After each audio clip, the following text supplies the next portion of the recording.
குடும்ப உறவுகளை பேண வேண்டும் என்பதை பற்றி குர்ஆன் மிக விரிவாக பேசியிருக்கிறது. குடும்ப உறவுகளை துண்டித்து வாழக்கூடியவர்களுக்கு சாபம் உண்டாகட்டும் என்று குர்ஆன் சபிக்கிறது.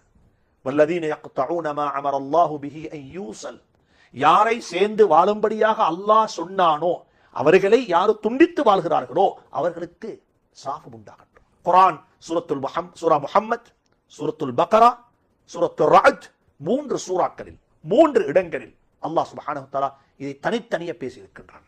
தனித்தனி அல்லாஹ் கதைக்கின்றான். வல்லதீன யக்தஊன மா அமரல்லாஹு பிஹி அன் யூஸல், யாருடன் சேர்ந்து வாழும்படியாக சிலத்துர் ரஹ்மை பற்றி அல்லாஹ் குர்ஆனில் எங்கெல்லாம் சொல்லி இருக்கிறானோ அங்கெல்லாம் சேர்ந்து வாழுங்கள் என்று சொல்லி குர்ஆன் சொல்லிக் கொண்டிருக்கிறது. அந்த இடங்களில் யாரெல்லாம் அல்லாஹ்வுடைய கட்டளைகளை புறக்கணிக்கிறார்களோ, அதை துஷ்பிரயோகம் செய்கிறார்களோ, அதை கணக்கெடுக்கவில்லையோ அவர்களை பார்த்து குர்ஆன் சொல்லுகிறது அவர்கள் மீது சாபம் உண்டாகட்டும். அல்லாஹ் அந்த பதுவாவை விட்டு என்னையும் உங்களை